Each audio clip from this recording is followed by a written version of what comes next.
So I just want to give just a very quick rundown for tonight's program. So, um, first I want to kind of, open this conversation with, I think, the ways in which Dr. King and his work have been presented to people. And, obviously I'm one of those people that, I learned about Dr. King in probably about maybe fourth or fifth grade. And, thankfully I was, in a classroom with to this day, my favorite teacher, Mr. Mallory, who did the work to not only talk about Dr. King, but talked about him within a long kind of trajectory of, organizers and activists who, were trying to move America um, to a certain place. And so I want to just really kind of get into it. I think the ways in which I think Dr. King's legacy is misconstrued, whether intentionally and unintentionally. Then actually getting to the piece of MLK and his history in Harlem, as someone who comes to Harlem repeatedly during his lifetime, and as someone who changes Harlem from what was, I think, really kind of what was perceived as really like the ghetto of America, as like really the center for Black life, into what it is today, which there have been some substantial changes for the better and some for the worse, but we can talk about that. Then talking about Martin and his relationship with Malcolm X, as like, again, I think Malcolm, as maybe the more centrally located figure who I think dominates Harlem politics, and I think the organizing that's happening at the same time that Martin is really, I think, doing his work in the South. Um, Talking about MLK, and I think his work and the relationships he cultivated during his life overseas, both going way back to his childhood, going all the way to his death. The struggle for MLK Day. Obviously, the holiday wasn't an overnight thing. It took years to actually make it happen. And then actually really looking deeply about his legacy around economic justice and what he advocated for and what his ideology was around kind of, I think, creating what he called a beloved community here in the United States. And then looking forward to like, what is his impact on struggles today? So I'm gonna just ask folks to participate with me in the chat.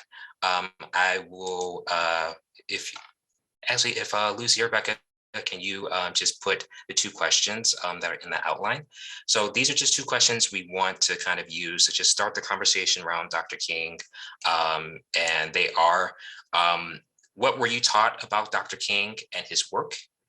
And what have you learned about Dr. King and his work in adulthood? So again, I think most of us are taught as children one thing, and then kind of over time we learn something very different. So feel free to type in your responses in the chat, and we'll kind of give folks a few minutes to just think and respond.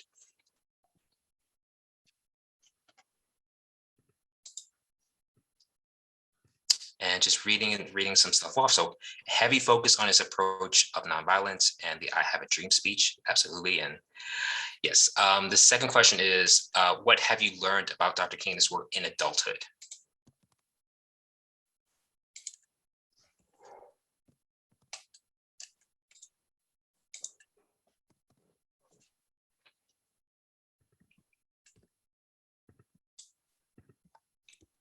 So I will say, yes, that he was assassinated. I'm thinking back to just what I learned, and one of the things that I think gets taken for granted, that obviously the march in which he gives his famous "I Have a Dream" speech was not the "I Have a Dream" march.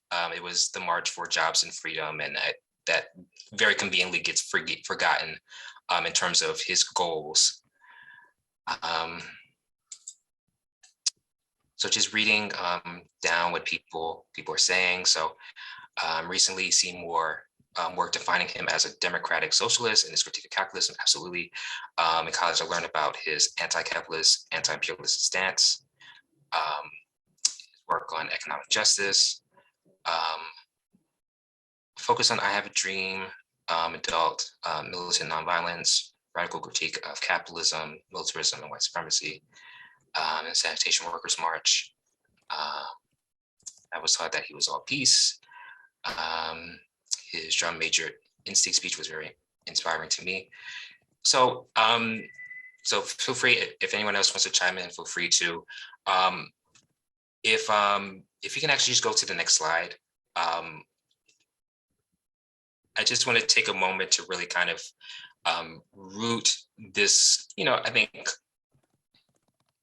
the responses that you guys are giving um, us into, I think, was far too often a kind of collectively a presentation of Dr. King as like really kind of this mythical figure that really kind of this um, you know holier than thou figure, which I think many of American figures are eventually kind of given, especially once I think time goes further and further from their death. They kind of take very kind of immortal kind of characteristics, but I want to be very clear that Dr. King was not only kind of a figure that was very much, I think, formed by his childhood, formed by his life in the South, formed by his family, but was also formed by I think struggle, and particularly sometimes the successes of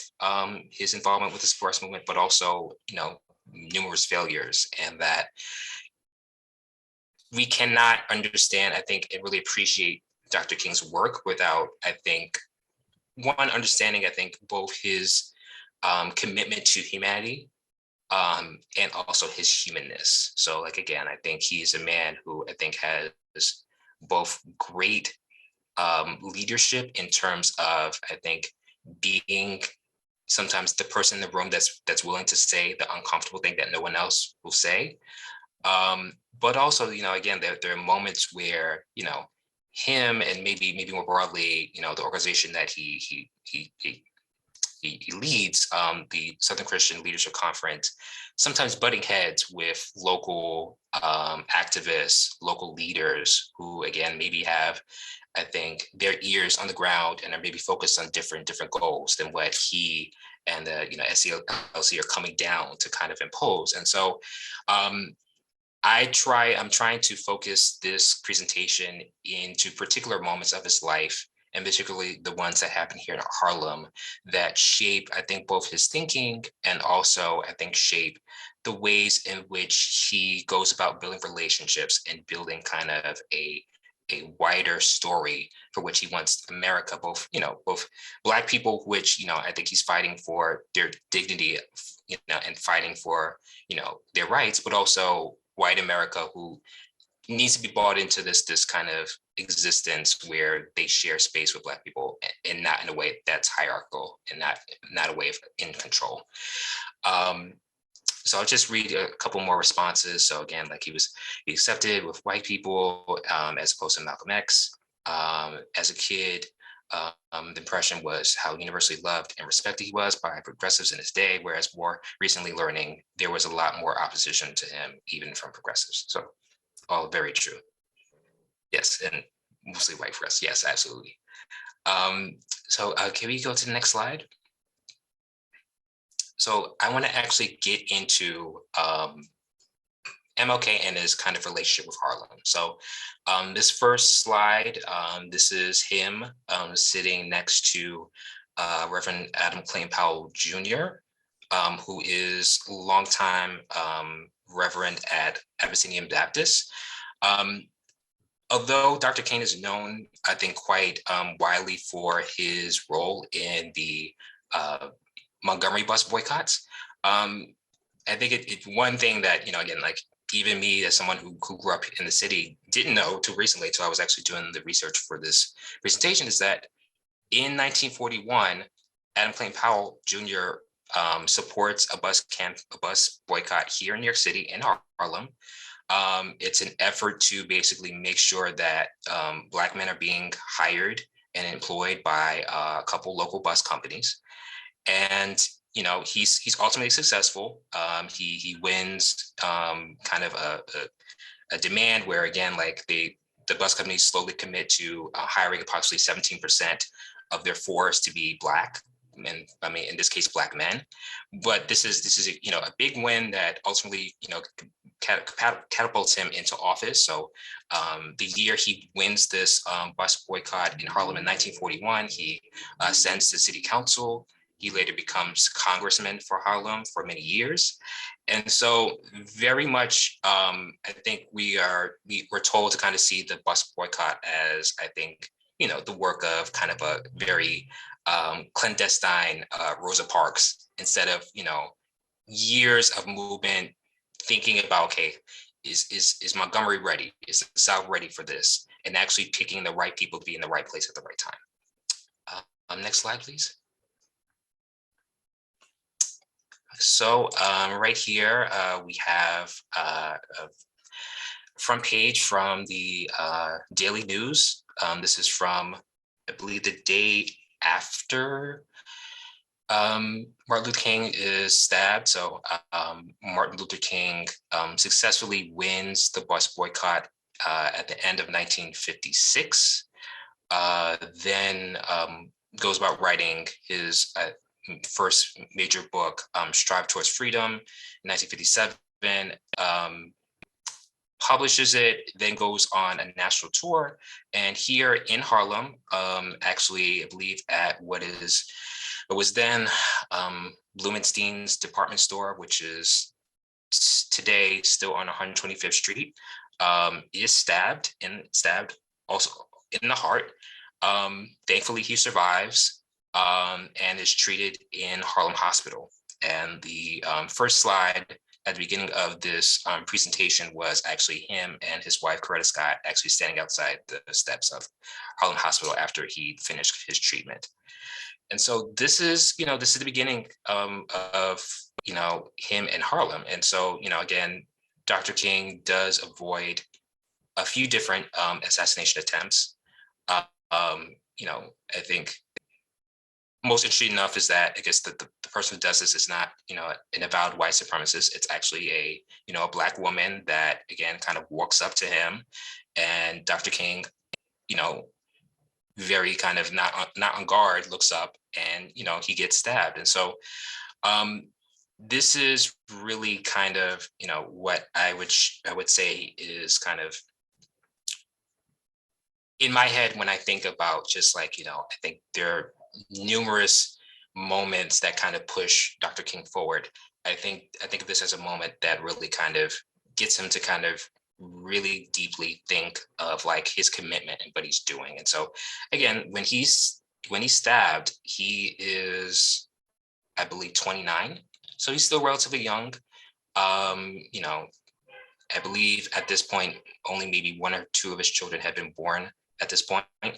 But soon after this, he decides, okay, you know what, I'm going to go overseas, and I'm going to really kind of rededicate myself to nonviolence. And we'll talk about that trip, among other trips that he made outside the United States a little later in the presentation.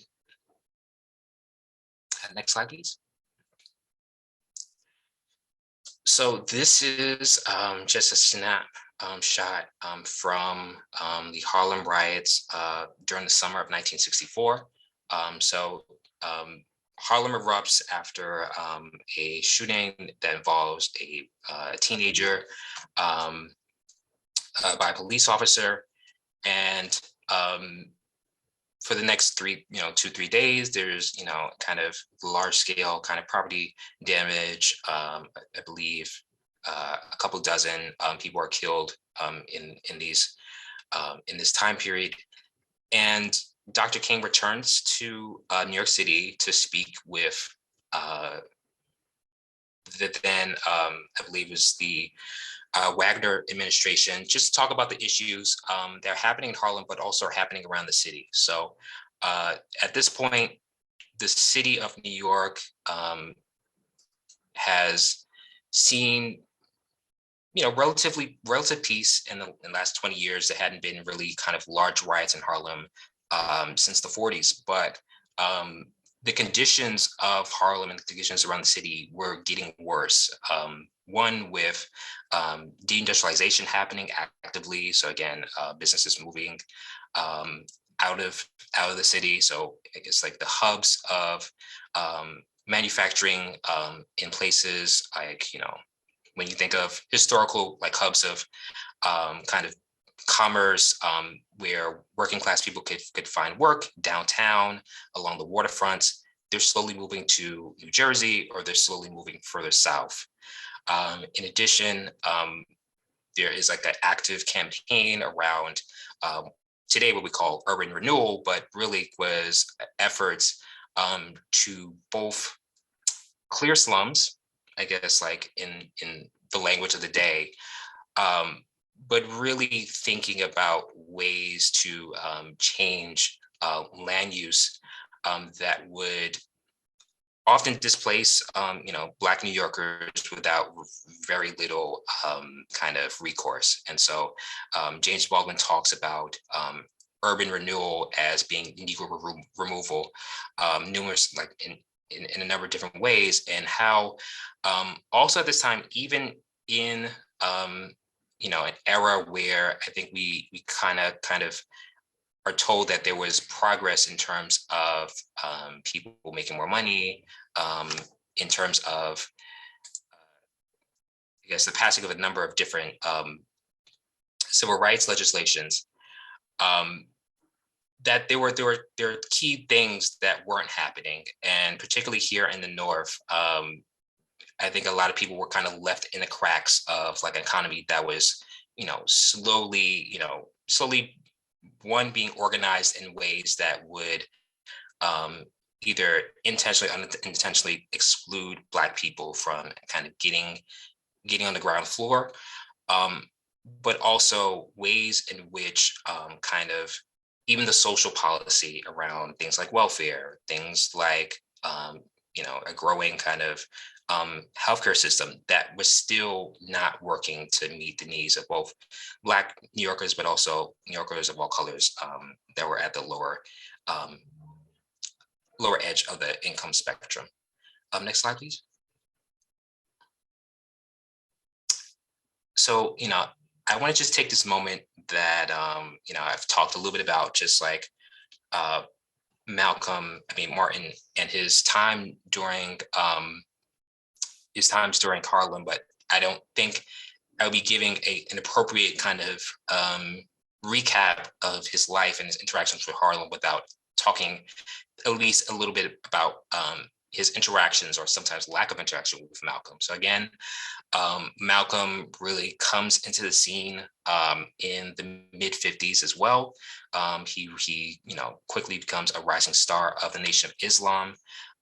Is kind of one of a leads kind of disciple under I guess under Elijah Muhammad, and in opposition to Dr. King, I think we know Dr. King from some of his numerous campaigns. So like we know his campaign, around the Montgomery boycott. We know his campaign around Birmingham, and particularly kind of desegregating key kind of features around life, whether that was public accommodations, whether those were making sure that people were employed by major companies in Birmingham. But Malcolm, we remember, I think a bit differently. So again, like when you look at the literature, there's no kind of particular campaign that sticks out that says, okay, that has Malcolm's work on it written all over it.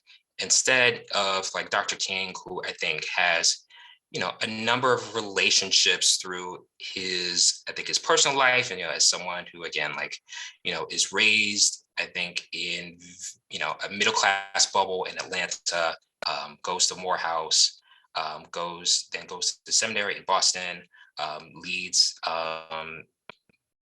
what is first Dexter Avenue Baptist Church in Montgomery, and then later goes back to Atlanta to lead Ebenezer. He has a lot of kind of, both connections, but also commitments about how he can kind of act and show up publicly.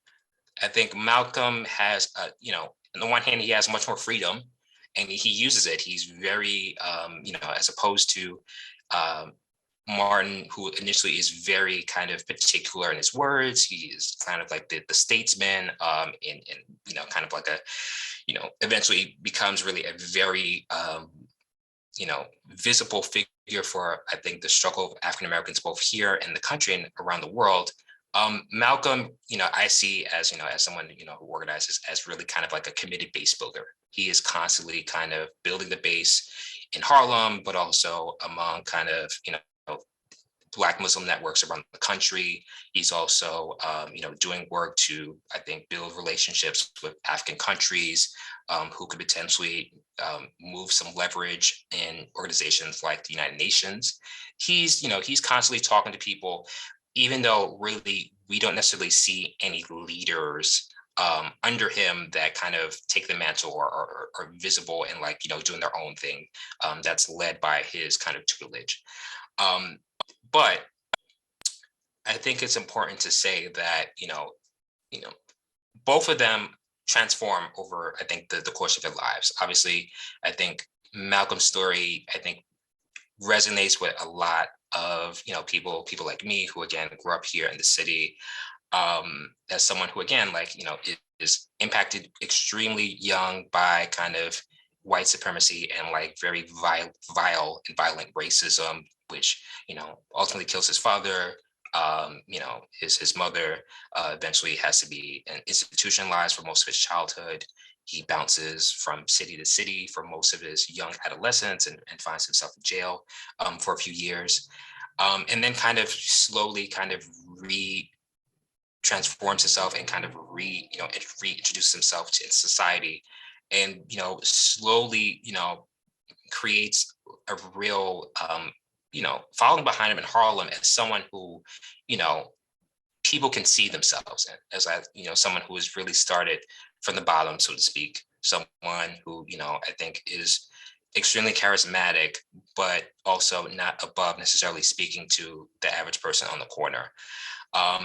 And so, these two figures, they are often posed as diametric examples of kind of Black leadership of the time. Ultimately, I feel that they are both shaped by kind of their lanes and, kind of like both, the access they have and the access they don't have. But also just, in particular, Martin has a lot more to lose by interacting with Malcolm. And so like, for the most part, the interactions that he has with Malcolm is through, some sort of intermediary. So there are times where Malcolm will meet with Coretta rather than Martin himself. But these, both divisions aren't necessarily kind of as opposed as I think they're often taught to, lay people. So, even though I think we think of Martin as kind of like, this, very kind of peaceful and devout man. And, I think Malcolm is someone who is much more charismatic and willing to kind of like say what he wants to say. I do think of Martin as really kind of the, I think, destructor of Jim Crow as an economic and social system in the South. And and Malcolm as someone who was much more involved in the work of building kind of, I think, the consciousness and really the dignity of Black people here in Harlem, but also around the country. So I'm actually, if you can click to the next slide. I'm actually just going to take a quick break and just stop just to see if folks have any questions. Feel free to just put them in the chat. Kaz, also, as our, I think, our native Harlemite, I would love to hear from you as someone who kind of grew up in Harlem, kind of, relatively soon after King and Malcolm, I think, how they were talked about in relationship to each other, whether they were kind of always juxtaposed as like, someone who was, I think, into Christian nonviolence versus someone who I think was open to, I think, violence as a use of self-defense.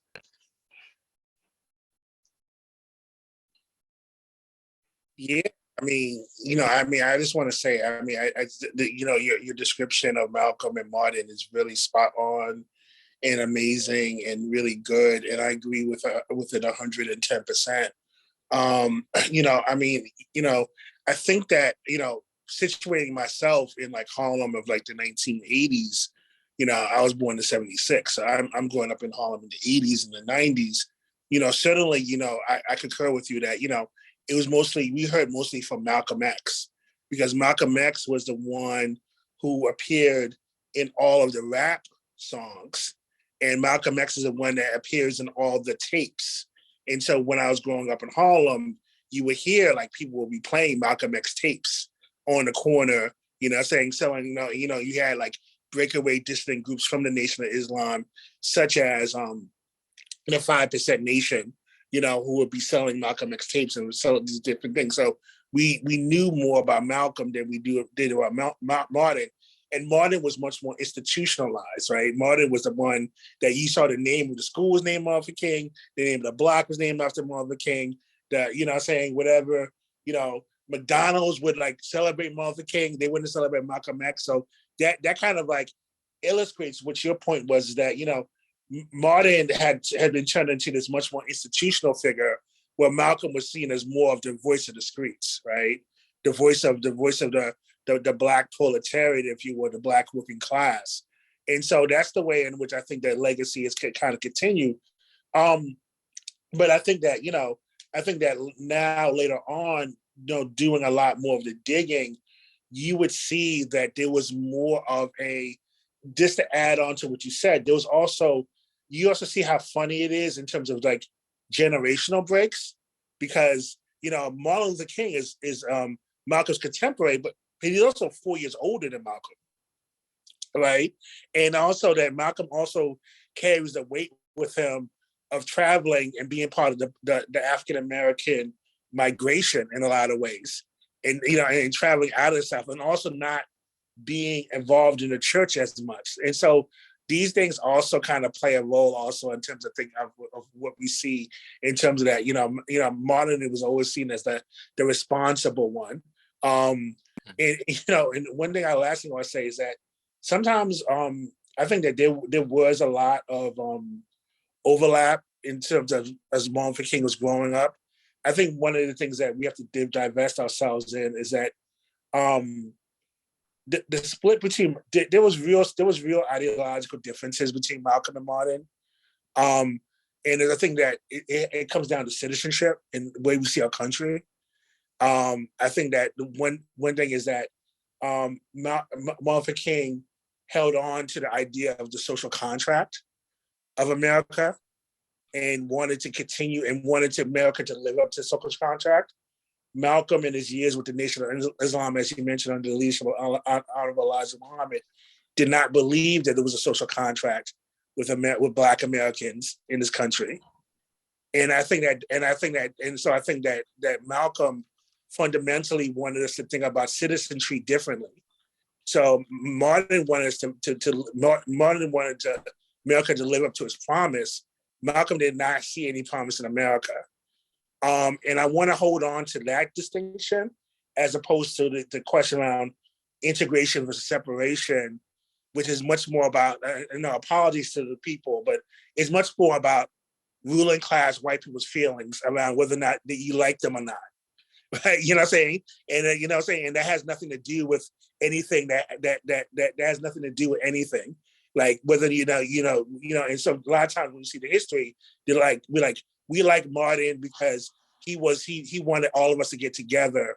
And that does a disservice to Martin because it's about your feelings, whether he liked you or not. And then also you talk about Malcolm, you say, well, I don't like Malcolm because, it was the hate that hate produced and he was a hater, not knowing that, Malcolm was also a cosmopolitan individual that had many people all around the world that were supporting him. And again, it wasn't about your feelings.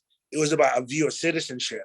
And I think that that's also very important to do, to talk about those distinctions as well. And thank you for that, Kaz. And it's a perfect segue into, I think, the conversation of, I think, Martin as, I think it's portrayed relatively well in the legacy of Malcolm X that he's someone who goes overseas and is like actively, fundraising, base building, trying to build relationships. But Dr. King also was, going overseas and also, looking around for, I think, both inspiration, but also, I think, recommitting himself to nonviolence. So if you could just bring up the presentation back up, I just want to highlight um, a few different stops that he made during his life that impacted, I think, both his ideology and I think the way he went about, I think, thinking about power and his relationship to power as someone who was trying to be a steward, I think, both of human rights, but also of, I think, to your point, Cass, citizenship and really being kind of like part of a whole instead of being kind of like part of a underclass, so to speak. Um,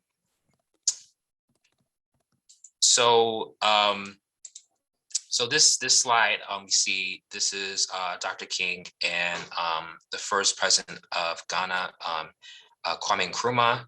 So Dr. King is actually in Ghana for the independence ceremonies in 1957, and builds a relationship with Nkrumah and I guess the Ghanaian government, partially through, again, the relationship with Nkrumah, who, again, is a HBCU graduate. I believe he graduates from Lincoln, and soon after, goes back to Ghana to really build what would become a decolonial movement that would ultimately culminate with its independence in 1957. So next slide, please. So here, this is a picture of King and Coretta landing in India. So after Dr. King recovers, he actually goes on a month tour of India.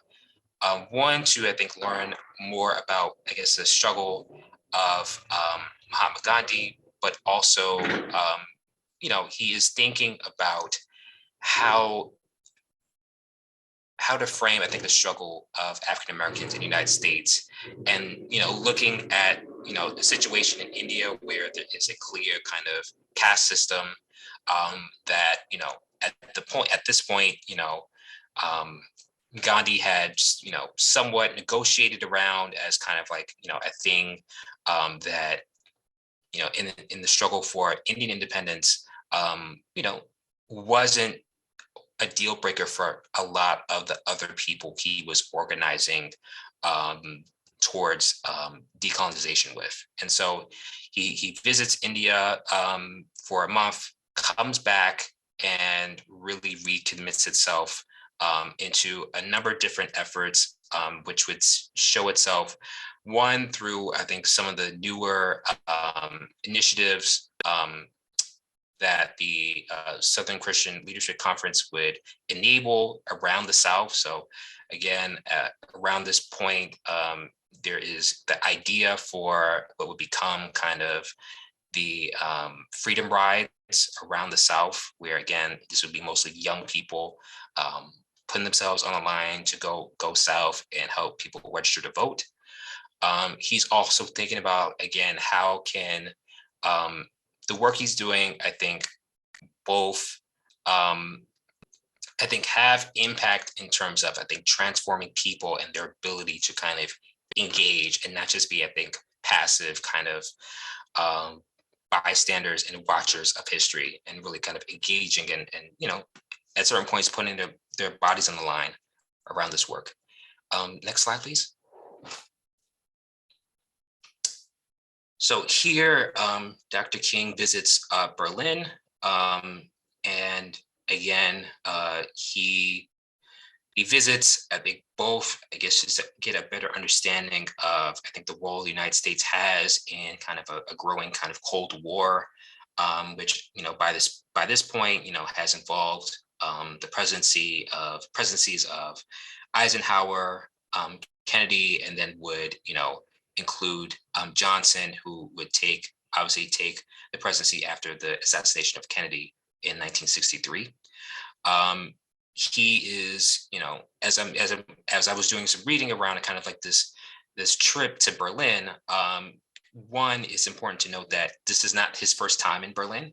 He actually visits as a child with his father, who goes to Germany for a Baptist convention, and King later says that he owes his name and his changing of his name to Martin Luther, to his and his father's time in Berlin. But also, he's looking at, I think, the increasing international kind of impact on his fight around kind of fighting for additional social safety net, additional kind of economic justice for African Americans, but also poor people around the country. And is looking at, I think, serious investments from the United States in both in occupying Berlin and kind of their role in Germany. Is looking at an increasing role in both Vietnam, but also places that are much closer that I think people are more aware of, like obviously places like Cuba, which is right off the coast of Florida. And he uses, I think, what he learns, I think, to really think about his stance on issues outside the country, and eventually takes a very prominent stance against the war in Vietnam. Next slide, please. Hey, hold on one second. I'm sorry. Yes. Can I in real quick? Because I Sure. work at foundation, so they actually get mad at me if I don't talk about this a little bit, in terms of Please. Germany. So, as you mentioned, brother, Marvin King travels to Germany. You mentioned the fact that his birth name was Michael King, and his father's name was also Michael King Sr. They both changed their names upon this trip to Germany to Martin Luther, and so they become Martin, out of this tremendous trip that they take to this Baptist convention. By the time that Dr. King gets to Germany in 1964, we're in the throes of the Cold War, and so Berlin, which is technically in the east of Germany, was at that time was known as the German Democratic Republic, was divided into two countries. There was a German Democratic Republic, otherwise known as the East, and then there was the Federal Democratic Republic, which is known as West Germany. And Martin visits both, which is like, and he insists that if he visits, he's going to go to the West. He's going to go to the East, and just to give you a sense, the West was like West Germany was a small administrative zone, mostly full of soldiers at that time, and there was a tremendous amount of African American soldiers in Germany at that time. And so that's also something to note too. But Dr. King assists in going. He goes. Upon his arrival into West Germany, he's standing on what was known then as the Berlin Wall. What the East Germans called the anti-fascist wall, that broke up East and West Germany, East and West Berlin, and he sees someone from East Germany try to jump over the wall and get shot, and and get snared in barbed wire. He witnesses this, up close and personal, the brutality of borders, really. He ends up going to East Germany, and he gives a sermon at an East German church. And actually, he actually opens, in that same year, he says a few words and opens for the Berlin Jazz Festival, which was a jazz festival that it was also attended by Miles Davis. The Miles Davis Quartet plays the Berlin Jazz Festival. I think that you can get that online. It's like Miles Davis Live in Berlin, 1964. So, in which he talks about Black music as being known for speaking towards the oppression of Black folks. So I just wanted to mention that too, and I also just want to mention that in the context too that what Dr. King's trip to Germany does also reopen the door to a lot of Black intellectuals who end up going to Germany in the 1960s, including, as you know, Angela Davis, who ends up getting a degree in philosophy from Humboldt University, which is in the East, and also Ralph Abernathy, who's also one of the King's lieutenants, visits East Germany along with Angela Davis's sister to demand the freedom of Angela Davis. So Dr. King's visit, engenders this kind of like Black Berlin awakening, and I just wanted to just add that really quickly in the presentation. No, and thank you so much for that, Kaz. And to your point, there, in the past, maybe in the 60s it's Berlin, but in the 50s it's Paris. So there's often kind of this, space that develops outside of America where Black intellectuals are really getting together and they're strategizing, they're thinking, and they're writing, and they're talking, and just like, both, sometimes it's about the conditions in America, but sometimes it's about, the conditions in Europe, with, whether it would be, Africans from the colonies or from the West Indies, and how, how much often I think, the confines of Blackness are very similar, even in different empires, in different, including different spaces. So, but thank you so much for contributing to that. And so, with that, if you can go back to the slide, I want us to just get into Dr. King and his actual kind of, words around Vietnam. And so we are going to try and play a clip from his Vietnam, Beyond Vietnam speech, which is made in Harlem at Riverside Church, kind of the white part of Harlem, as some of us know it as, where again, I think he delivers, I think, a quite damning speech. I think both that talks about, I think, the deep hypocrisy of, the United States kind of, I think, playing, politics globally as like this liberator, while kind of, deeply involved in segregation locally, but also just like, I think the implications of, running, $1 billion a year war, or billions of dollars, spending billions of dollars in Vietnam, while, there is a kind of war on poverty that's being kind of stolen from in order to fund this war. So can we play that clip, please? Yeah, we have to stop sharing the video. Sure. Or the image, rather. So. Okay.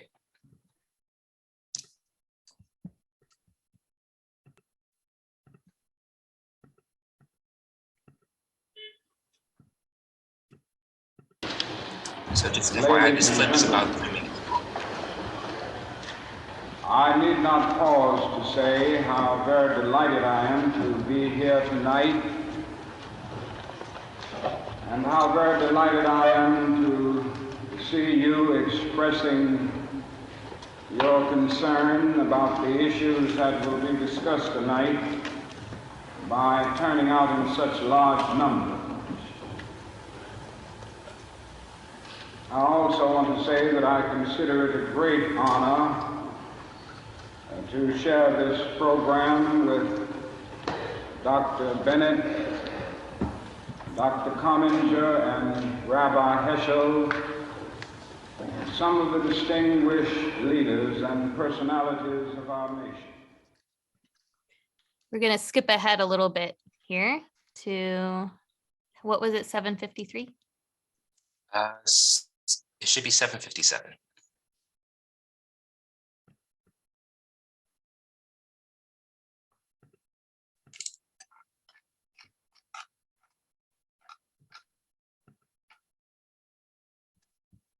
I think it stopped. Did it stop sharing? It doesn't seem to be playing for some reason. Let's try this again. Apologies, everyone.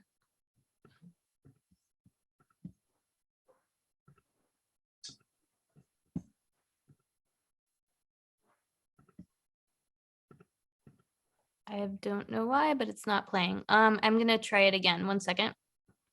Okay. My fellow Americans, Since I am a preacher by calling, I suppose it is not surprising that I have 7 major reasons for bringing Vietnam into the field of my moral vision. That is, at the outset, a very obvious and almost facile connection between the war in Vietnam and the struggle I and others have been waging in America. A few years ago, there was a shining moment in that struggle. It seemed as if there was a real promise of hope for the poor, both black and white, through the poverty program. There were experiments, hopes, new beginnings. Then came the build-up in Vietnam, and I watched this program broken and eviscerated as if it was some idle political plaything of a society gone mad on war. And I knew that America would never invest the necessary funds or energies in rehabilitation of its poor so long as adventures like Vietnam continued to draw men and skills and money like some demonic destructive suction tube. So I was increasingly compelled to see the war as an enemy of the poor and to attack it as such. Perhaps a more tragic recognition of reality took place, and it became clear to me that the war was doing far more than devastating the hopes of the poor at home. It was sending their sons and their brothers and their husbands to fight and to die in extraordinarily high proportions relative to the rest of the population.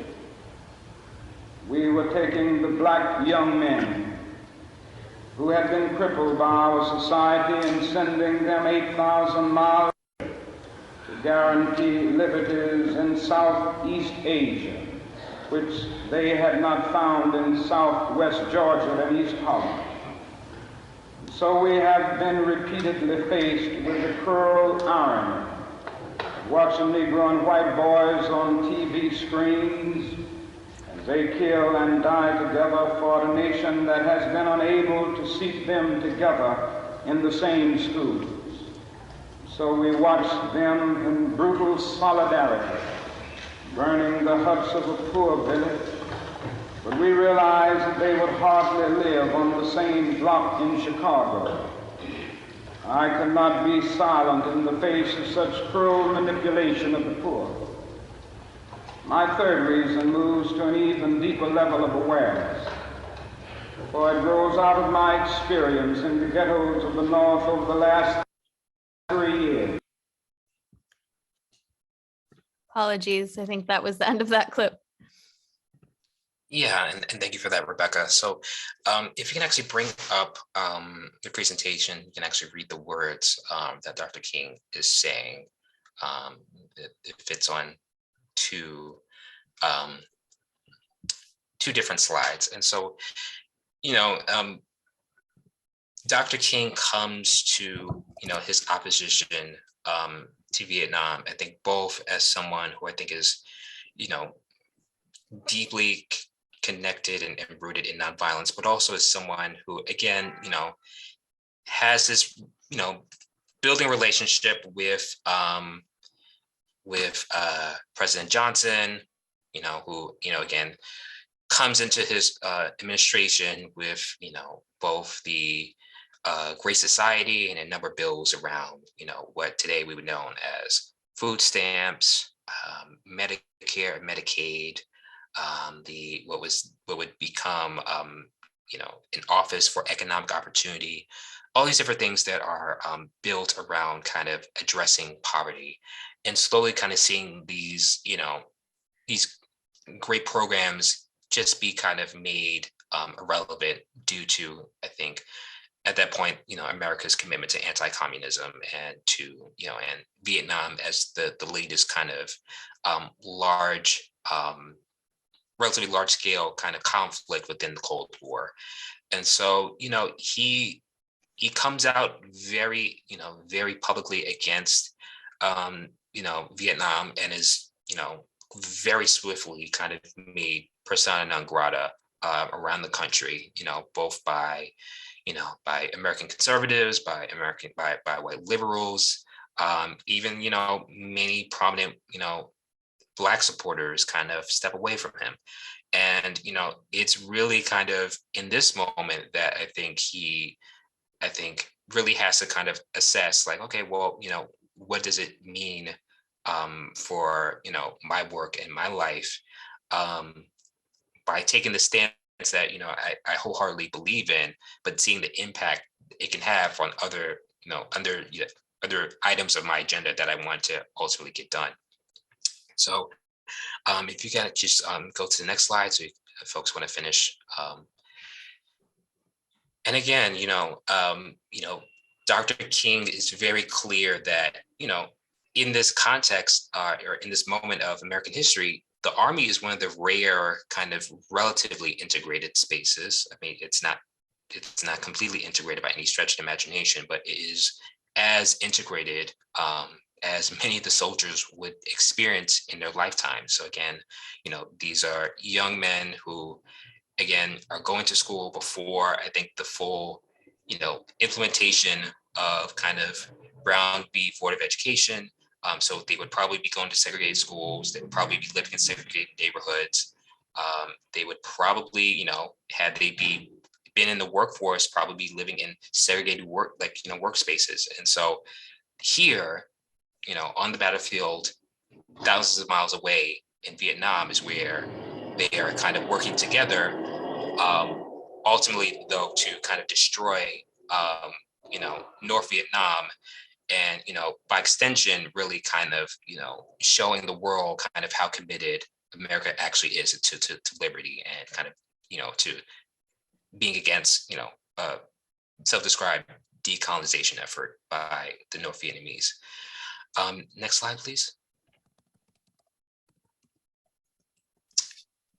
So I will actually, stop here, and, Kaz, I know that I know we've talked about, of your memory as someone who grew up kind of roughly in the shadow of, I think, MLK Day being kind of like the well-known holiday it is today, and the efforts around that. But I would love for you to just chime in, just like like some of the struggles that you were a part of, around kind of, that effort, and, that ultimately it wasn't just about just making another federal holiday for people to get off. It was really kind of a cultural effort to, I think, get America to see the value in the work of Dr. King, and how, both, I think, his integrity and commitment to, what are perceived to be American values, but also, I think, by extension, just like that, there is so much that Dr. King worked for that, that never happened, and unfortunately was really dropped and kind of set aside after his death.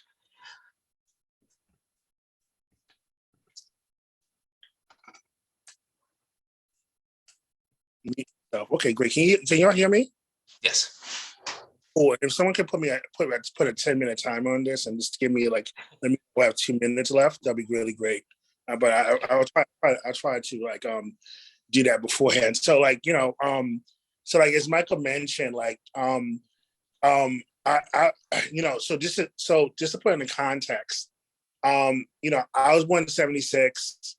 I remember the first MLK days happening and participating in that, and I'll talk a little bit about my own personal experience in Harlem, and also what was going on at that time. But I think it's also very important to put it into historical context, like Michael mentioned, that it was a long, protracted struggle to get MLK Day as an official holiday. In fact, it was a 25-year struggle.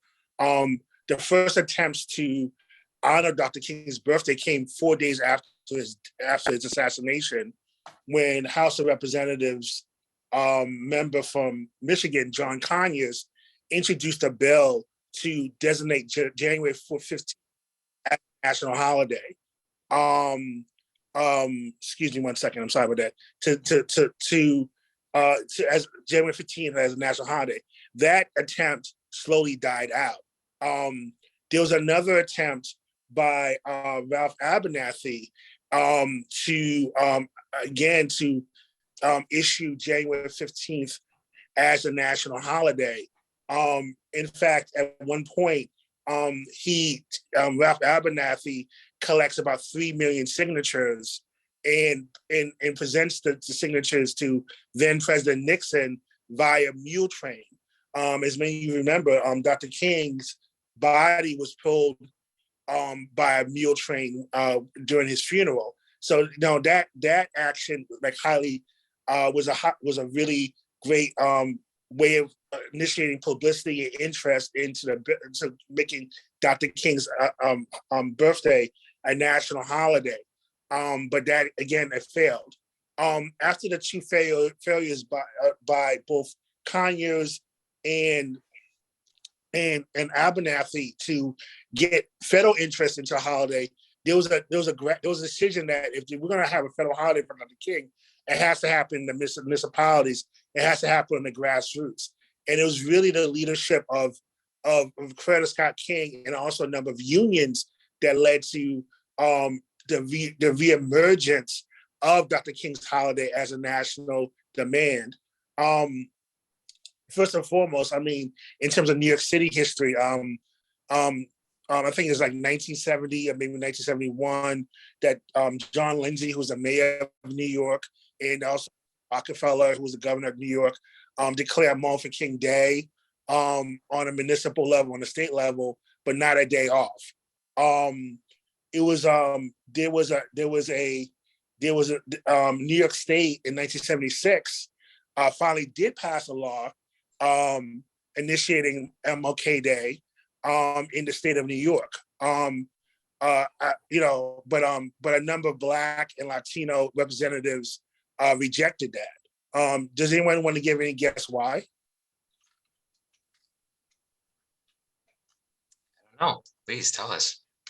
The reason they rejected it was because they wanted the day to be on a Sunday, not January 15th. And so New York State passed a law stating that Martin Luther King Day will be the third Sunday of the month, but not January 15th. And so it wouldn't actually be a holiday. And so the Black and Latino legislature was like, we're not with that because Sunday's already a day off. We want an actual day off. We want January 15th, his actual birthday. And it was actually New Jersey through the union, the National Distributor Workers Center, that actually in 1976, I believe, 1977, that actually has a day off for Martin Luther King Day on January 15th. The second state will be Illinois. Many unions had already started to give days off for Martin Luther King Day on the 15th. However, they were against their actual annual leave. And so this is all to say, there was a grassroots effort that was going on afoot. And that really does resonate with me because by the time I'm on the scene, like I mentioned, I'm born in 1976. By 1980, 1981, even though I'm 5 years old, I always see there's a buzz around Dr. King's holiday. I remember being in kindergarten, them taking me out of kindergarten as a whole class. We had signs in front of the school saying that we need Dr. King's Day as a holiday, right? As a protest, right? And so this is something that even the little kids were like talking about, and mind you, I'm growing up in Harlem in a self-contained Black community, which is like, I'm singing the Negro National Anthem along with the Star Spangled Banner. So there's a level of Black consciousness that's going on.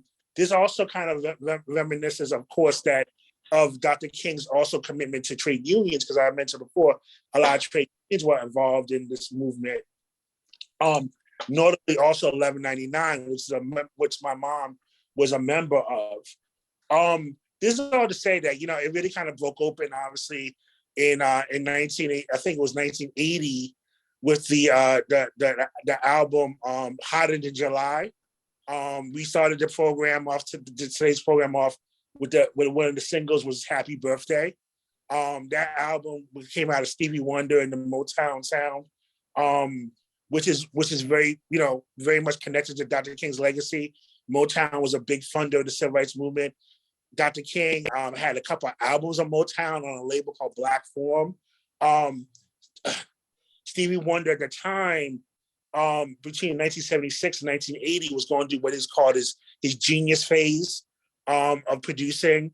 And Stevie Wonder is still maintaining in a lot of ways the 1960s hero of Motown, which is one of social mobility and of social change through his albums. And certainly this song, Happy Birthday, which is a great song. I mean, you can't help but not sing the song.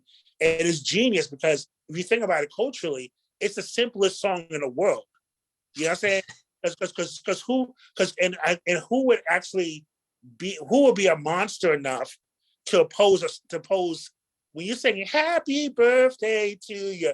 Everyone self-identifies as that, right? Everyone loves birthdays. Who doesn't like a nice birthday, right? We talk about war against Christmas. We talk about war against Halloween, but nobody's going to have a war against your birthday. And so culturally, it's brilliant. It's smart. It's catchy. It sells millions of albums, and it formates a consciousness among young people and amongst a lot of people, and it mobilizes folks to the point of 1983, which is the 20th anniversary of the March on Washington.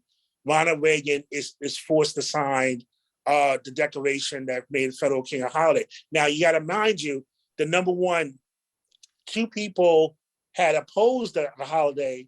One was Strom Thurmond, segregationist from South Carolina. The other one was Jesse Helms, segregationist from South Carolina, both indicating King's communist ties, supposed communist ties. But, you know, at the end of the day, you know, the other reason was also the cost. They didn't want to spend money on federal workers having a day off. Mind you, this is when Reagan's cutting back on federal workers, right? But what happened was that the actual bill itself got rolled into another act that Jimmy Carter, I think, signed in 1980, which is the Federal Holiday Act, which was built to encourage 3-day weekends. So that's how the original ask was January 15th, and what we got was the third Monday of the month, right? The modern 3-day weekend, which we have in January, because they wanted to attach it to this particular act. And you know, even Coretta Scott King was a little bit like, no, you know, there's a lot of different municipalities that celebrate my husband's birthday on the 15th. Having it on the third Monday would confuse people, but ultimately it was consolidated. And you know, and it's better. I mean, to me, honestly, because then it doesn't become a floating holiday; it becomes a national holiday. Every third Monday of the month, you have Martin Luther King Day off. And as we know, you know, not every single state went on board with it.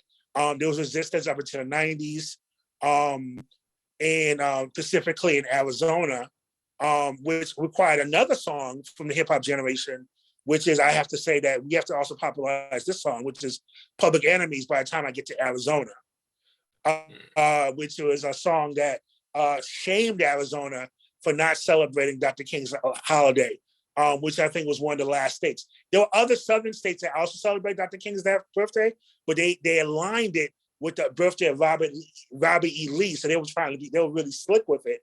They had Marvin King / Robert E. Lee Day in places like Mississippi, and I think sometime in South Carolina, things of that nature. A lot of those states have dropped Robert E. Lee, obviously, because it's embarrassing. They should be ashamed of themselves. They should be embarrassed for what they did. But what I would say is this. You know, it was, you know, growing up in Harlem, being 5 years old, you were tuned to things, you know, and you heard things on the playground.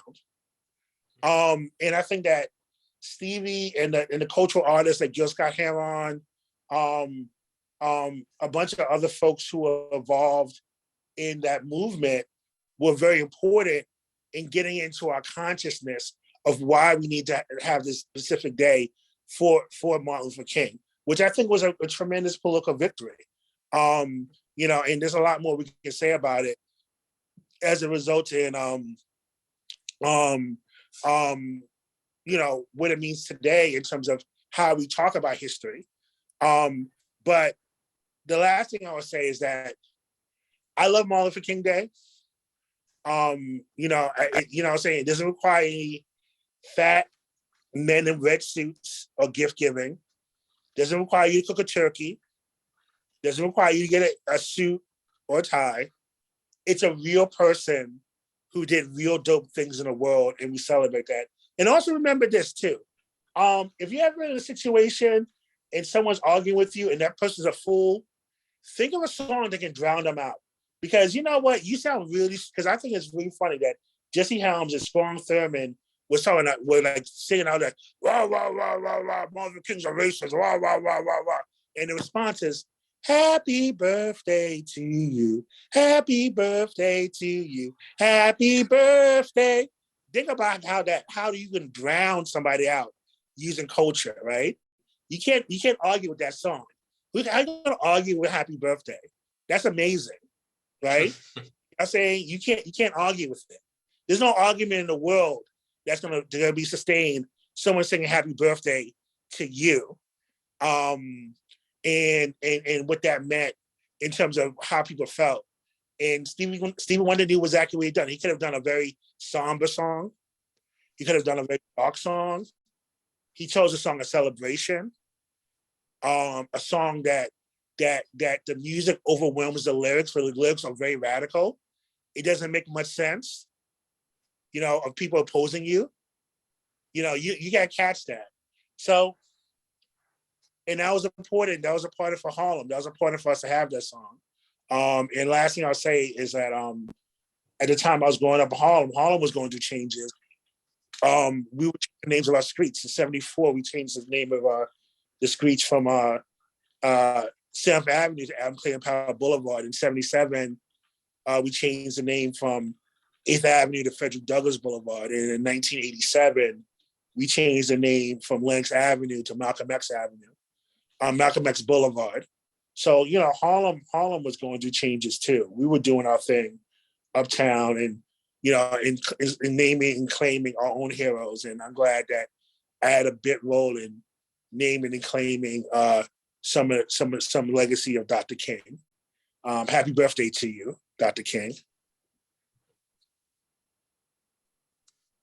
Yeah, and actually, we actually have that song queued up if folks want to just hear a little bit of it. But before we actually get into that, I just want to be mindful of time that it's 8:19, and originally this program was supposed to end around 8:30.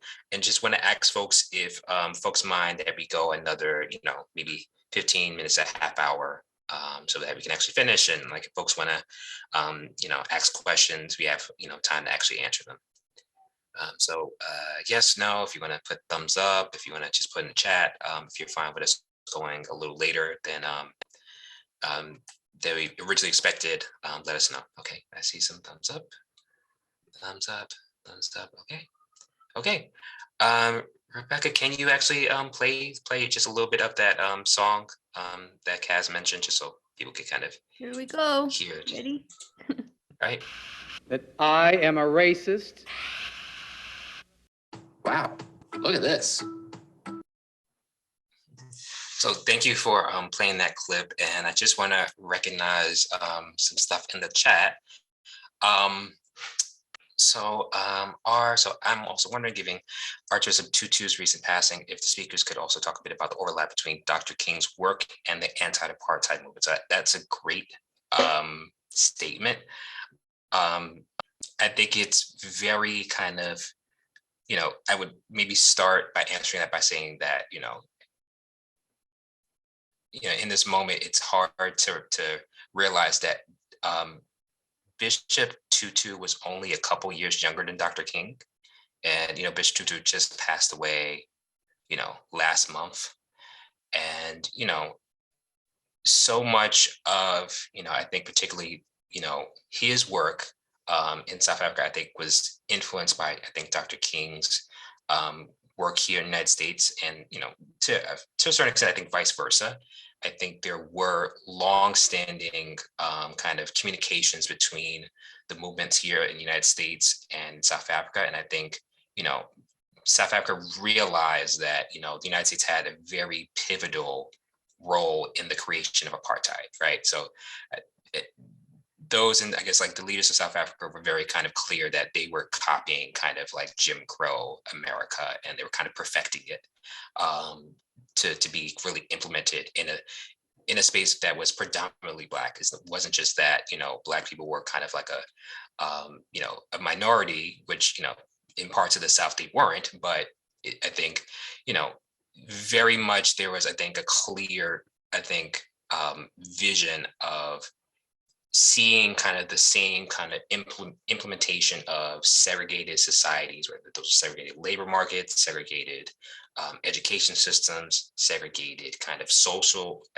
systems, segregated housing markets, land, and the work that Dr. King did during his life to actually start, pulling those apart, that was really kind of, interrupted by his assassination, and that, the United States government, in seeing kind of that moment, quickly transitioning into kind of like a conversation about Black capitalism. Like, okay, well, we're gonna bring Black people into kind of like, capitalist America, which never really kind of actually lands. And we could kind of see that also happening in South Africa. But I'll stop because I'm sure, Kaz, you have, a bit more to chime in about that.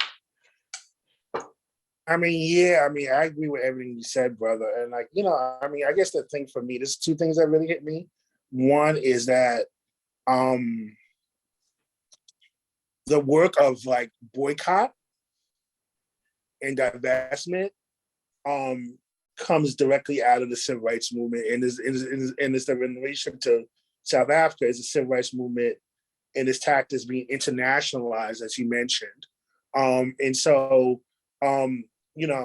there was calls by American Blacks in the 1960s and also moving forward to boycott South Africa, to prevent South Africa from participating on the international stage, whether it be the Olympics, which was a successful boycott, or even economically. So another song, and I wish I could just do a session that's, the soundtrack of like the freedom struggles in the 1980s. Another song that came out when I was a little kid was Stephen Van Sant's song, I Don't Play Sun City, right? Which was in reference to a resort town that was in the middle of South Africa that was recruiting American artists to play there. A bunch of like rap artists and rock and roll artists got together to produce the song, which is a very catchy song as well. And so I think that, those things really had resonance in terms of non-violently pressuring the South African government to give up apartheid. The other thing to me is also just the fact that, the internationalization and I think the Martin Luther Kingization, if there was a word, of Nelson Mandela.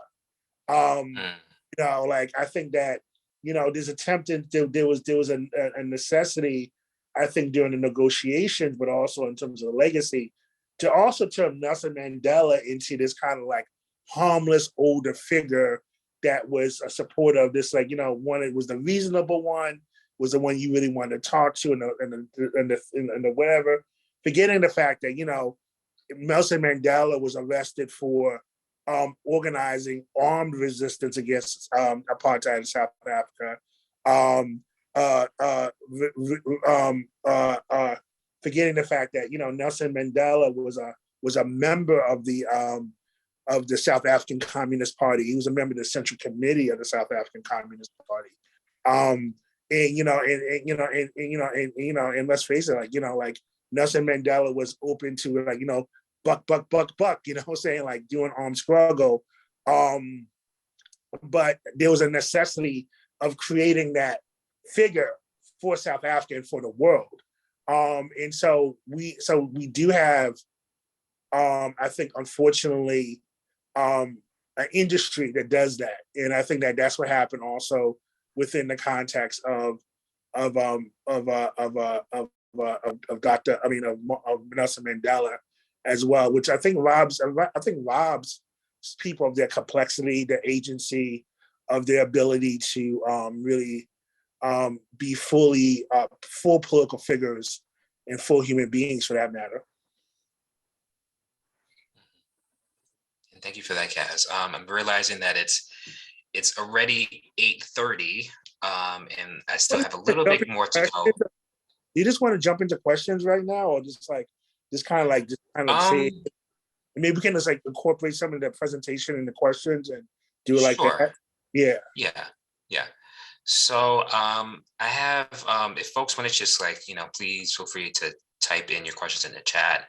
I'll just go over just like a few things quickly, and then we can actually really get in and dig into these questions. So if you could kind of go back to the presentation, just skip ahead a bit.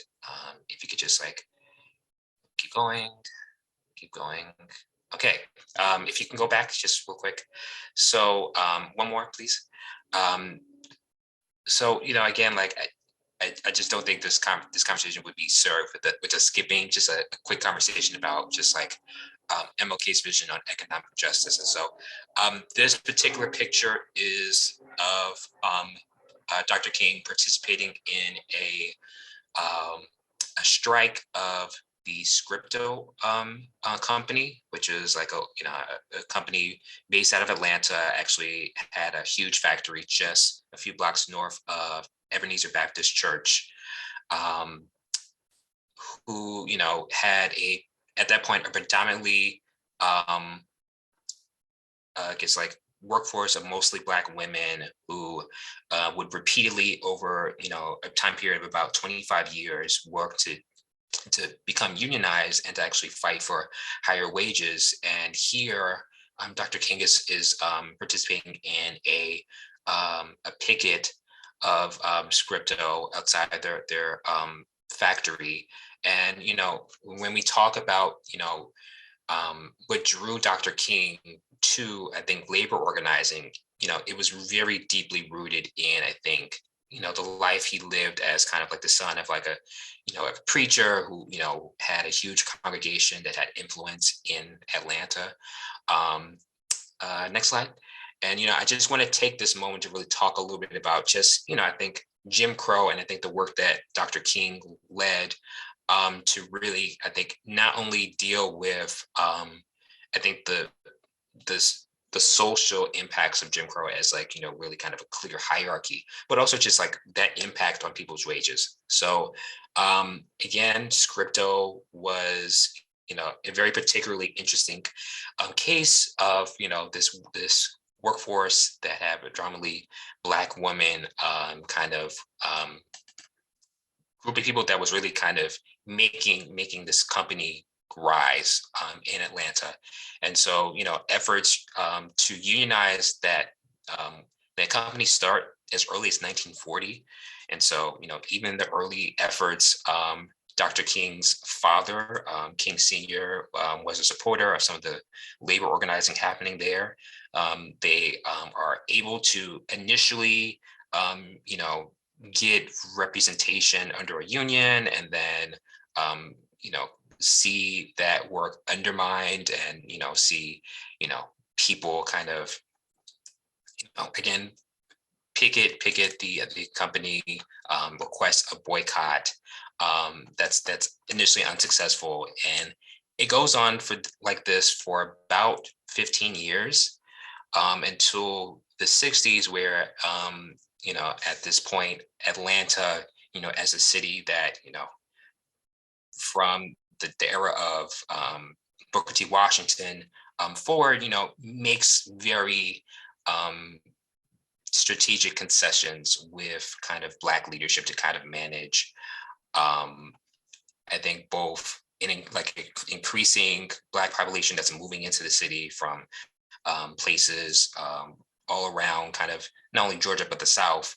And they eventually kind of, the company's owned by kind of a well-known kind of figure in Georgia politics that, kind of, represents himself as like this, white savior, like, okay, well, he's employing all these Black women and taking them out of, what was then the traditional economy of, either, mostly domestic work, mostly work that, in the time after the Great Depression and the New Deal, still really had no level of representation, no level of like real rights that the state really wanted to enforce. And so, Atlanta, Birmingham, a number of cities around the South kind of find themselves as kind of industrial hubs, primarily because of, extremely cheap labor, the ability for, Black people moving from the countryside to have some level of kind of quality of life that, wasn't completely under the eye of kind of like, very strict, a lifestyle of sharecropping or just deep kind of eyes that were very hostile to any level kind of Black success. And so this scripto fight, ultimately, goes on for years. Eventually, the union is recognized, and the women of the company would be able to, get, significant kind of wage increases. But, and can we go to the next slide? I think it's important to kind of just like, I think talk about, both unions as, this tool that I think Black people around the country, see a value in terms of securing, certain, certain rights. But that, this relationship wasn't always the best. And so this is actually from a article that was published in Commentary magazine in 1959. And I'll just read it very quickly. So discrimination has traditionally been most severe in the AFL, building trade unions, and the powerful railroad brotherhoods. The result of this today is that when the colored worker is forced out of the railroad industry, where employment is diminishing, he's prevented from finding employment in the construction industry, where the job market has been rapidly expanding. Next slide, please. So this is actually just advertisement that comes out of Operation Breadbasket, which is particularly kind of directed to a boycott of scripto products until they make certain concessions. And this is really kind of, I think, the backbone to a lot of the work that Dr. King leads in terms of trying to both, integrating public spaces, but also requiring public restaurants and large department stores to actually not only take the money of Black consumers, but to also employ them. So I actually do see a question in the chat. So Kazembe and Michael, what are your thoughts on the nature of Black leadership in the present? What are your hopes for Black leadership? Who stands out to you as freedom fighters whose work we should be paying attention to? Your thoughts on any of these questions would be appreciated. So I've just talked a little bit. Kaz, if you have thoughts to chime in, feel free to, and I could chime in after you. So yeah, so I guess the question is like, what are the thoughts on Black leadership today? And is that the question? That's one of them, yes. And then also, who do I see as people coming up in terms of the new movement leaders? Yep. Well, I'm going to answer this question rather historically, and I'm going to try to do it under 3 minutes. What made Martin Luther King was the fact that he was a hybrid. He brought together the elements of the Black gospel tradition, which was rooted in which is a Black preacherly tradition that's rooted in the question around what Protestants call vocation, a call to preach, a call to gather, a call to create community. And he combined that with deeply philosophical, educational, and smart and really brilliant, just genius. We don't really talk about Dr. King. We talk about Dr. King in all these different ways, but we don't really talk about Dr. King as an artist. That speech you spoke about, Michael, earlier, his speech at Riverside Church, what strikes me as really brilliant about that speech is that he's actually using fiction in a novelistic way of describing the situation of Vietnam. I think one of the lines is what strange liberators these Vietnamese might think of us as. I'm going to put you in the eyes of the Vietnamese, and how he can actually step out as a Baptist preacher into the eyes, into the feeling of a Vietnamese soldier in the jungle, right?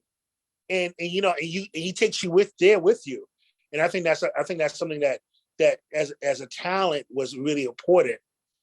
And I think that combination is what gave him his power, his ability to speak to the common man, but also take the common man a little bit higher.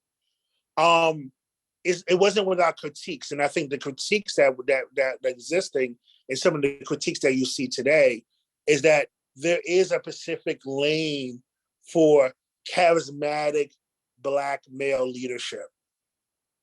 And I think that's something that's been again, institutionalized, or I guess in the course of this conversation, Martin Luther King's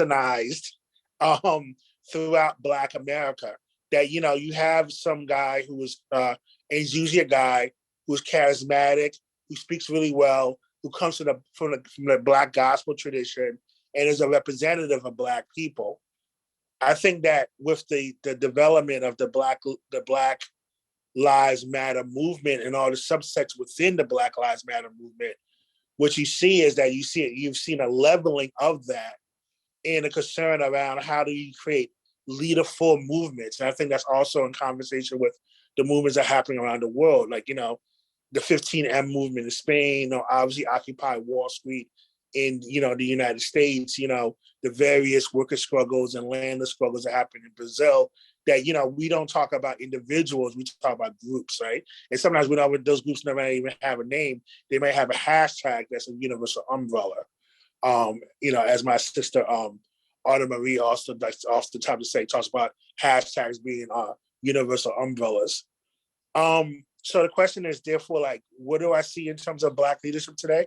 I think that Black leadership is I think that Black people ideologically we're in crisis, because I don't think that there's been enough of us to really kind of issue a common call for us to gather around to each other. But I do think that some of the things that I've seen in terms of a movement is still present, is still very important. And I think that where we need to be in community and what we need to work on is creating an agenda, right? And I think that that's something that I think that since Dr. King's, assassination has been the work that we need to be able to create, which is a Black agenda, you know what I'm saying? Which is something that we can carry out as a program for revitalization of our communities. And also beyond that, if we talk about Dr. King's vision, what he was leading towards in terms of the last part of his life, a revitalization of a movement around the social contract of America, which is under tremendous attack right now, in terms of economics, in terms of there's three things I'll say about racism real quick. Racism is personal, social, and economic.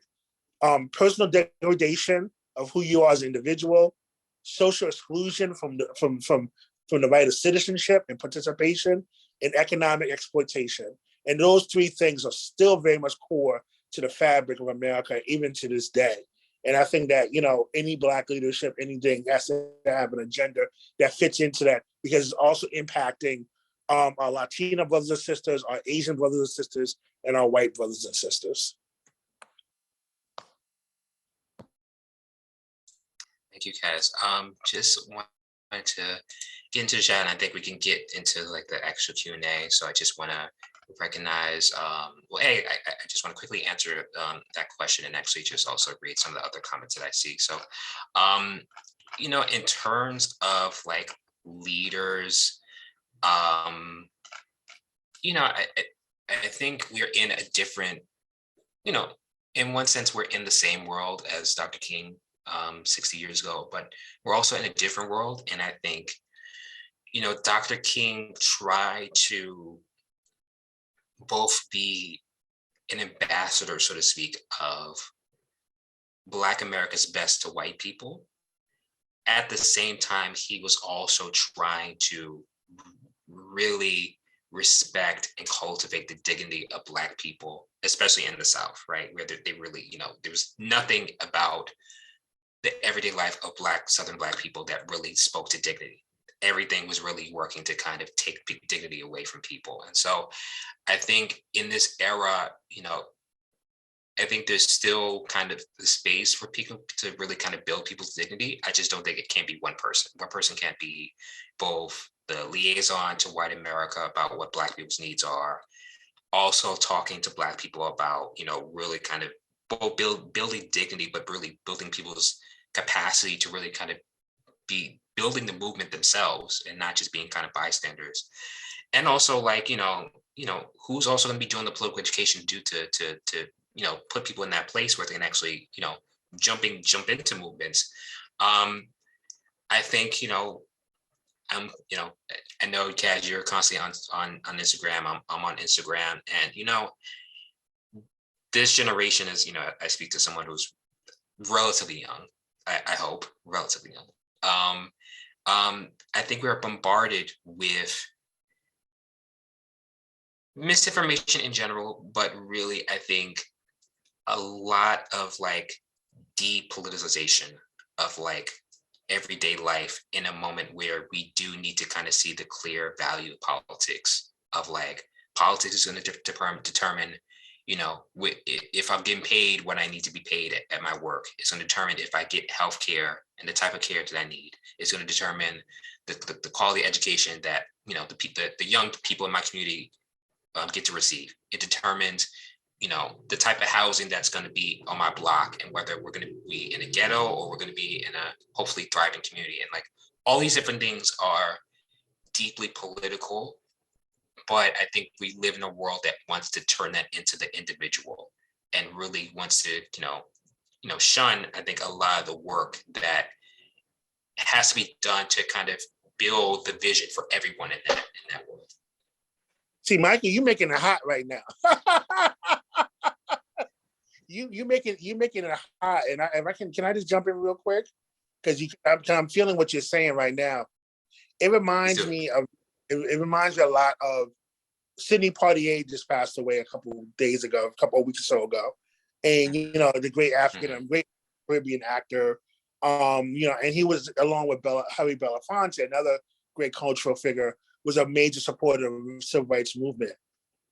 And it really got me upset because a lot of the reminiscences of Sidney Poitier and Harry Belafonte, allegedly there was a story where, Harry Belafonte and Sidney Poitier drive, $500,000, $250,000 down south to the freedom movement. And this thing is it goes viral all over. I see memes all over it for it, right? And it may have been true. It probably is true. I don't know whether it's true or not, what have you. But it was the image that I saw that, turning our civil rights leaders into bagmen, right? Money people, right? Turning our civil rights leaders into damn Tango and Cash, this is some sort of Thelma Louise operation when we had in the civil rights movement cooperatives, we had community land trusts, we had alternative forms of transportation. You know what I'm saying? We had freedom schools. We had a lot of different things. I mean, if you talk about New York City, if you go to Morningside Heights, right outside Columbia, you can still go and shop at Liberty House. Liberty House over there on the corner, I think is a 110th in Amsterdam. That was a movement store. That was a cooperative that raised money for the Southern movement. So there was a tremendous history of us doing for ourselves and creating a larger alternative. But sometimes that gets drowned out today because we see it as I think you alluded to this to a certain extent, and correct me if I'm wrong, is about getting the bag, right? Getting the money. And that was the value to the movement. And that wasn't what the movement was about. Dr. King, um, you know, donated all of his Nobel Peace Prize money to the movement. You know what I'm saying? Like, he wasn't about that life. You know what I'm saying? He was about a life of service and of community and, like you said, dignity. And you know what I'm saying? And oftentimes money and dignity don't actually always, unfortunately, like you said today, you have to buy dignity. Some and it's chosen for some people. But anyway, don't get me started on my soapbox. I know there's other questions. Yes. I just see a comment from Cindy, who is another one of our social justice walks guides. Just picking up on the intersectionality of Dr. King's work, it seems less known that he was also a supporter of reproductive freedom. She gives a quote, Dr. King recognized the civil rights movement and advocacy for family planning as natural allies seeking to guarantee the right to exist in freedom and dignity. I think, and it's a great quote, and thank you for putting that in the chat, Cindy. I think we have to remember, and I'm constantly reminded as I'm talking to like my cousins.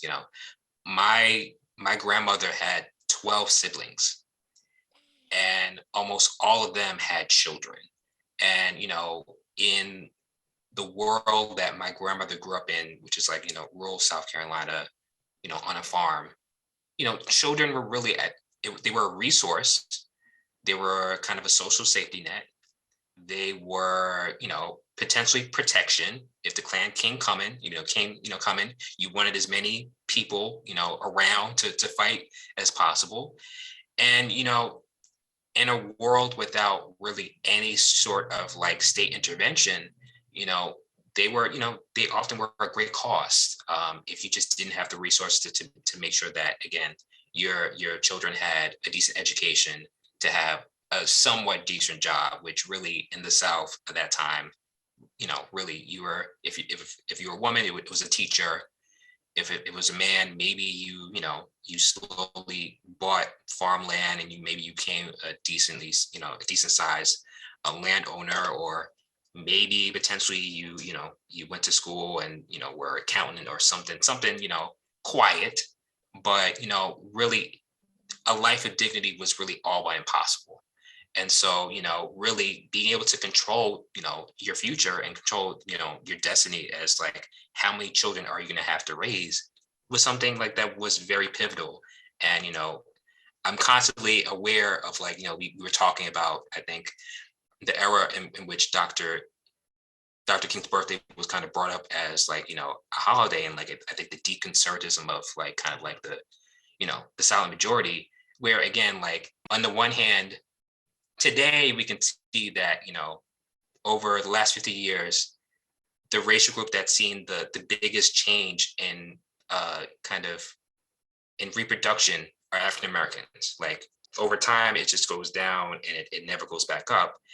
And just, remembering during the time of Reagan, during the time of, Nixon, how often Black people, and particularly Black women, are kind of seen as kind of this social pariah because they give so many children that apparently they can't raise, or they can't afford to give a good education, or they can't afford to really kind of give a dignified life. And just the fact that memory just completely lost and just has really no impact on just like the continued lack of dignified life that Black people face, either then or now. But thank you for that comment, Cindy.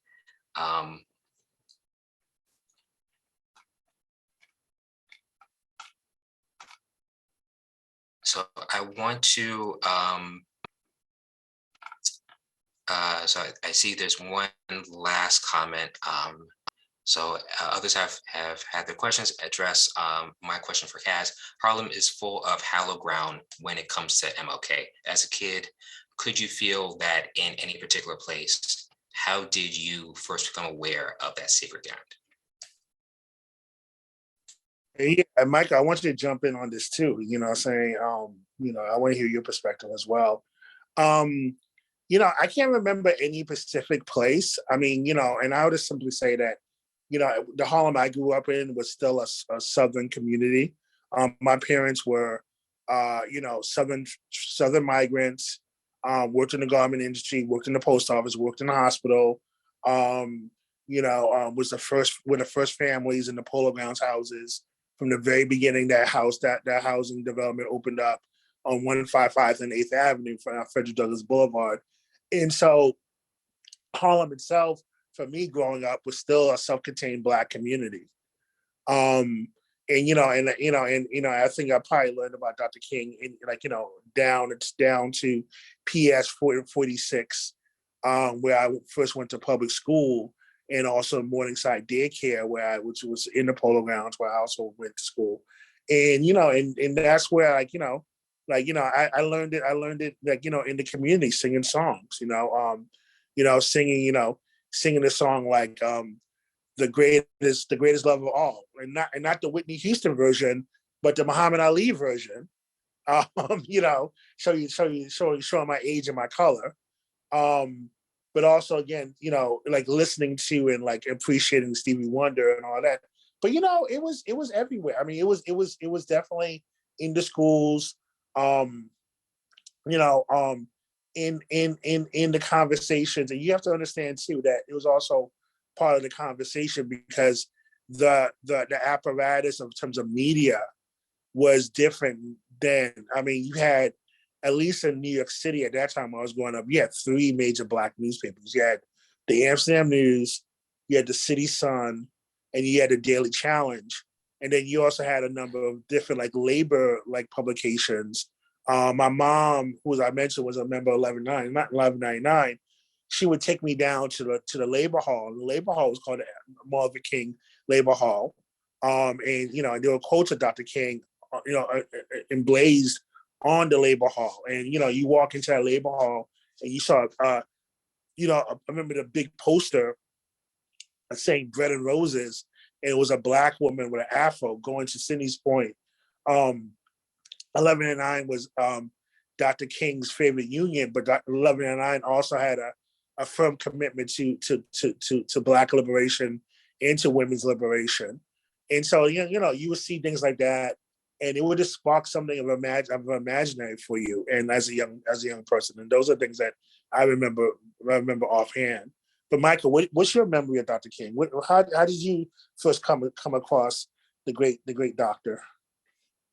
Yeah, I mentioned that I think formerly in school it was probably maybe fifth grade, and social studies, Dr. and then in Mr. Mallory's class turned into like really Black studies. It was African American studies before African American studies, Mm-hmm. and I'm just thinking back of my childhood, and even though I grew up in Brooklyn, but my grandmother helped run a bakery in Harlem, and it was actually right around the corner from Starvers Row on 139th and 7th.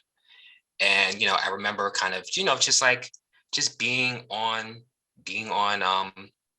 Adam Clayton Powell, and just for me in Brooklyn, just like this, it was like the size of the sidewalks. Like I felt like I could, I had, so much room to just run around, or just like to, it's granted, like the building that I grew up in, we had like a front yard, but it's just like being on the sidewalk and just like, the constant like people coming and going.